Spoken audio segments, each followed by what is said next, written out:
Hey everyone, welcome to episode 2 of our Parisian-inspired park. Today we're going to be working on the monorail station that's inspired by Musée Orsay in Paris. I'm not going to try to say museum in French because last episode I butchered the French language, so we'll just leave that to people who are fluent. But anyway, if you've never been to Paris, the Musée Orsay is actually an old train station that they've turned into a museum, and so I thought perfect building to be the monorail station for the park. It's turned into more of a daunting project than I thought it would, so it's going to take a couple episodes for us to completely finish the build. In fact, I'm not even done with it as we speak. It's just taking a long time to do. There's just a lot of detail to it, and for a lot of the buildings in the park, I won't go into as much detail as I have so far with like the entrance building and with the Eiffel Tower and with the station. But anytime you're building something that people are already familiar with or is a building in real life, I feel like you're just naturally going to spend more time trying to get the details right. There's less room for you to kind of take creative liberties, and as a result, it just takes more time. So that being said, I do feel like I have picked up some of the tricks in the game and in ways to build faster than in the first episode even. And, I still haven't quite gotten down, really planning in advance of where you can, essentially complete one wall with all the detail you want and then copy it around. And again, I think part of that is because I'm working on creating something that,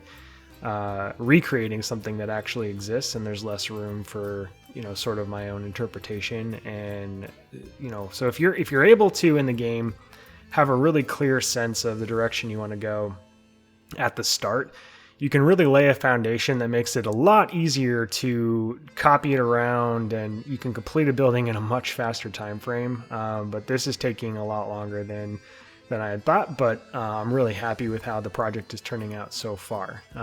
Right now in the video, we're just finishing up or I should say starting, not even close to finishing, starting the facade that faces the Seine. And basically you have these archways that are then filled in with glass.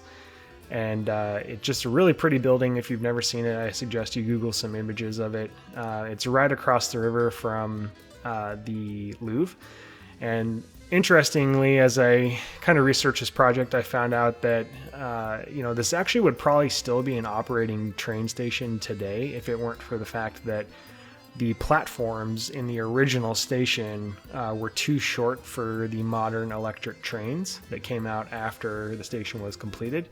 And so there was a period of time where the station actually fell into disrepair, and it was used by a variety of different things and different purposes. And it was actually slated for demolition, I think in the late 80s or early 90s, and it was going to be replaced with a very modern looking hotel. And somebody within the French government actually had the building declared as a historic structure, and thankfully that's the direction they went, because I actually saw some renderings of the proposed hotel, which was very modern. And don't get me wrong, I think modern architecture can be really beautiful, but where it's located in Paris, like I said, it's right across the river from the Louvre. In my opinion, it just wouldn't have fit in very well with the aesthetic of the area, and definitely could have been an eyesore. So thankfully, like I said, it was declared a historic building, and they started taking they had an open competition. They started taking bids from different architects of ideas of what they could do with the building, and one of them was a museum, and it was actually a couple of young architects that won the competition and won the bid for the design. And like I said, if you've never been, it's an awesome museum. It's my favorite museum in Paris. I'm definitely biased because I like Impressionist art more than other types of art, and Orsay has just a ton of Impressionist paintings in it.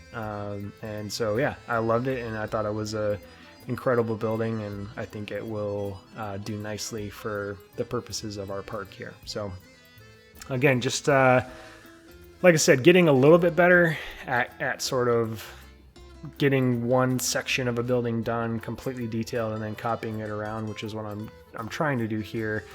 You'll see the dark stone on the bottom doesn't really match the look of the limestone, and so I changed that later. I really wish you could change the color of those types of shapes or those building pieces, because the look of them is perfect for what I was trying to accomplish, but the color was not even close. So yeah, so I end up doing a little bit of improvising, and I'm really happy with the way that the finished product looks.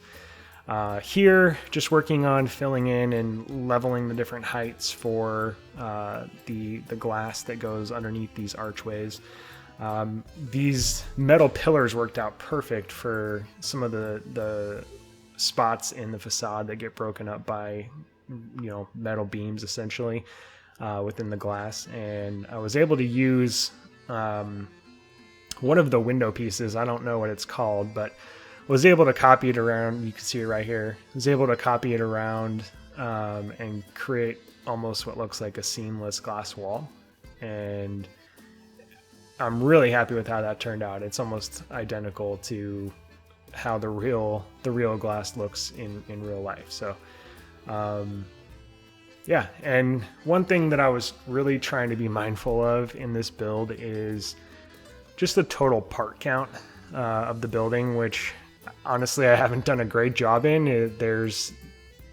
I mean, this building alone probably has 12,000 pieces in it now. And the Eiffel Tower, I think, has around 11,000, and the Hotel de Ville entry building has around probably 11,000 pieces. So, you know, fortunately I don't have an awful frame rate at this point in time, but, you know, I would like to get this park to a point where, you know, it's at least somewhat finished. I don't think I'll probably be able to finish it entirely, but I'm hoping to have something where, you know, it has a decent layout to it, and it's got some of the bare necessities. So, you know, we'll have a finished Main Street. It'll have this station. It'll have a couple rides, a couple roller coasters, and maybe, you know, I'll do something interesting with the stations for the roller coasters and, you know, the way that I finish out the flat rides. But after that, we'll see how the frame rate's doing at that point in time. And if it's still workable, I'll keep going. But if it gets to a point where it's kind of lagging along, I'll probably just release the park for people to use on the workshop. So right now, just working on, this is a pretty common theme in a lot of Parisian architecture, is those awnings. Most of them in real life are like glass, and they're really ornate. And so I couldn't really get it to work with glass, and I ended up just using some of the art shapes to get that done. And then here, like I said, I'm getting a little bit better at copying around finished stuff.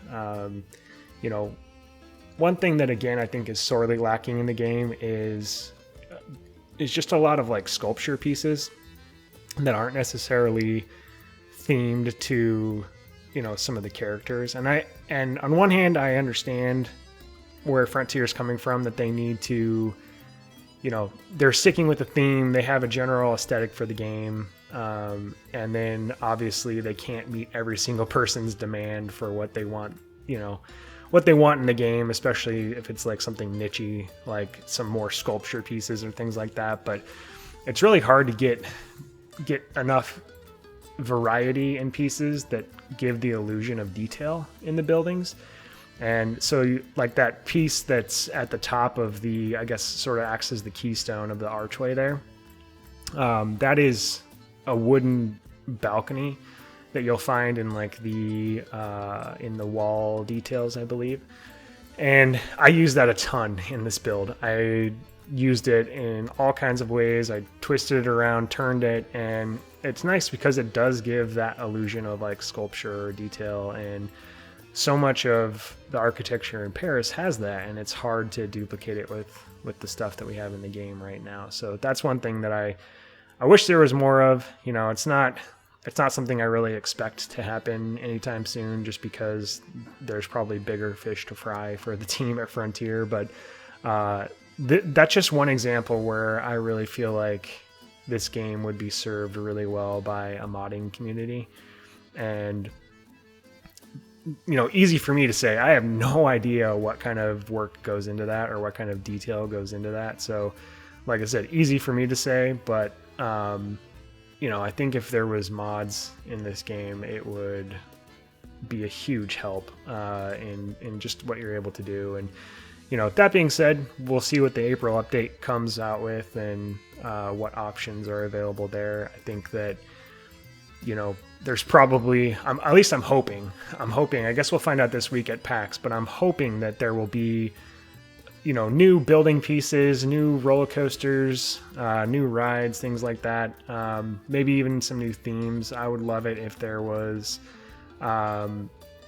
like some sort of additional just wall pieces. And I would love it if even if they just had some additional wall pieces and had like the ability to color the pieces that aren't currently you're able to do that with, like those stone bases that I had here at the bottom of the building. Like just adding the ability to color those types of pieces would add a ton more flexibility in building in the game. And so again, I'm sure they have all kinds of stuff in store for us this week. I can't wait for the live streams, but that would be, even something that simple would add just a ton of flexibility into the game as it stands right now. So another thing I think has been requested a lot from folks is just the some of the layouts, the way that some of the pieces are laid out in the menu, where you have, like right now, you can see I have the stucco built wall pieces all pulled up, and they're all stucco, but they're like all different colors. And as you're browsing through, it makes it difficult where, if you're just, unless you search, it's hard to just browse through and recognize that those wall pieces are all part of the same set sometimes. So that's something that I hope they address in the update. And again, this is something, since we're working on a monorail station, this is something super like random and not even high on the list, but something that I noticed. And with the monorails, I don't know if any of you have ever done like an on ride with the monorail, but when they pull into, so they gradually increase their speed as they leave the station, which is nice. But when they pull into the station, they like go in full speed and then they just stop. Like they go from, like, I think I have mine set to like 45 miles an hour. So it goes from like 45 miles an hour to 0 in like half a second. And it's just like kind of jarring. So that's something that again, like on the list of priorities, on the list of things that I would want to see fixed or included, that is not even in like the top 50. But just something that I noticed. I'm not sure if anyone else has noticed that at this point in time. But it would be nice if there was like not necessarily a brake run for the monorail, but like if you could put a track piece in where it like trimmed the speed even, just to make it not so jarring and not so unrealistic in my opinion. So but yeah, so one thing I did off camera you'll notice is the details that are on that sort of balcony area on the front wall there. In real life, there's some pretty detailed work that goes into that area of the building. Like there's a lot of sculptures and statues, and it's just really hard to duplicate that kind of thing in the game as it stands today. I mean, you could certainly use the art shapes, but they have a really shiny texture, and so it's difficult to get the look that you really want of stone or carving or things like that. But so now it's getting to the point where I had a pretty good idea of what the structure was going to look like and how much space it was going to take up, and then I kind of wasn't really happy with the location it was in, so I ended up moving it a little bit further into the park. And you'll see kind of in the background of some of these shots that I actually end up creating basically a loose interpretation of the Seine. Made just a canal building with two sides to it and sunk it into the ground and then pushed the terrain below the building. and then copied that around and just continued to do that in the different curves that you'll see there along the river. And I actually have a good amount of that on that I recorded, but I think I'm going to do that in a separate video because I have some footage too of building some bridges. I recreated a couple of the famous bridges in Paris, and so I wanted to kind of do all of that in one video on its own. So look for that. I'll probably do that after we finish this series on the monorail station. But yeah, and I'm not going to probably show the entire construction of the canal just because there was a ton of terraforming, and I don't necessarily think that's probably something you all would enjoy a 20-minute video of. But yeah, so there will at least be some footage of kind of how I did it, so you can, try to replicate it in your parks. And then I have some footage of, like I said, rebuilding some of the bridges that you'll find in Paris. So I'll probably include that in like an episode where I just do a lot of general detailing around the park. Or if there's enough footage, then I might make it its own episode. So we'll see. I'm still feeling out this whole process, and I want to make sure that whatever I'm putting out is at least entertaining to watch. So feel free to leave feedback for me if that's something you would be interested in checking out an entire episode on. But when I was doing it, I didn't necessarily think it would be all that interesting.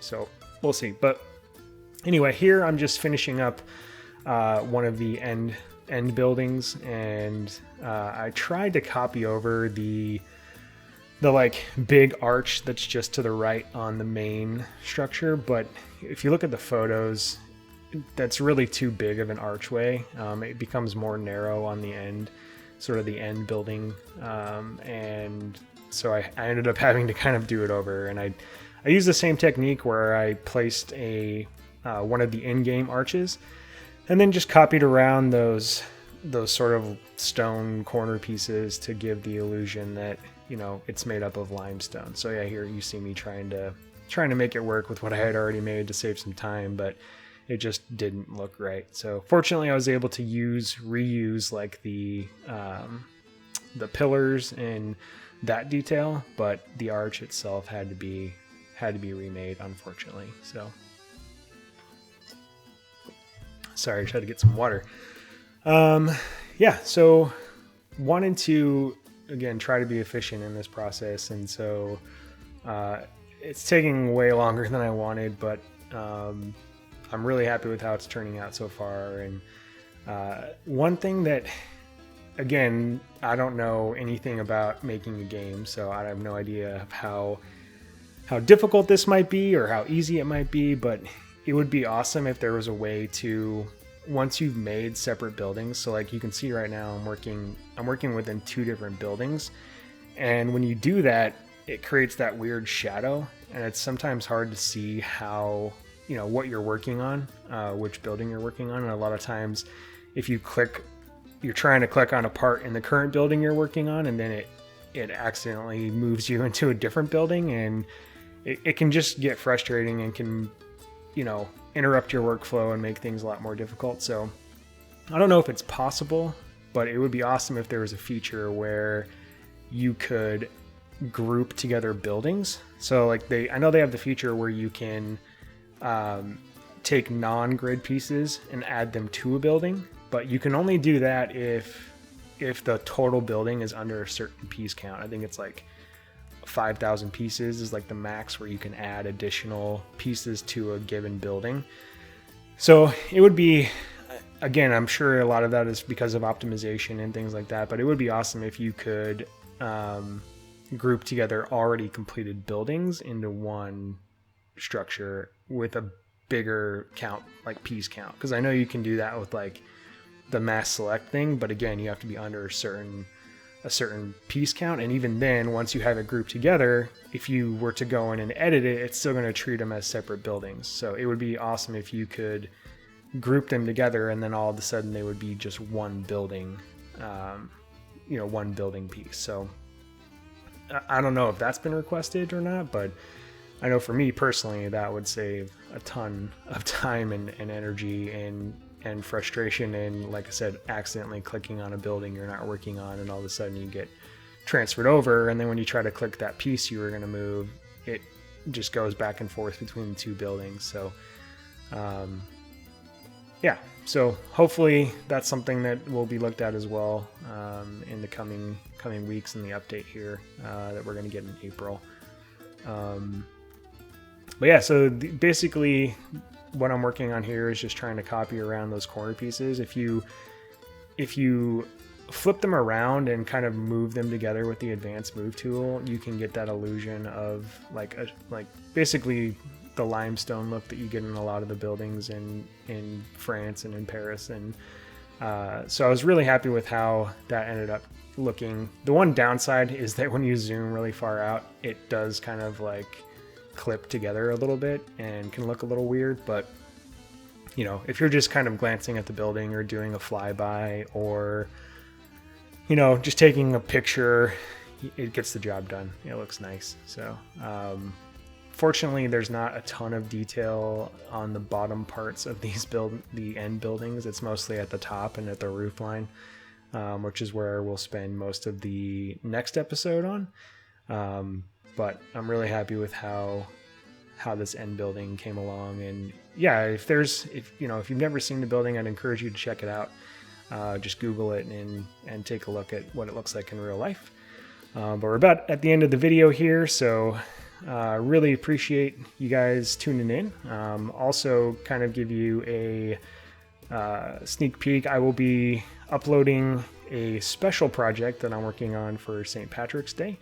It's inspired by some of the Irish castles that you'll see, and I guess specifically it's inspired by Blarney Castle and Blarney House.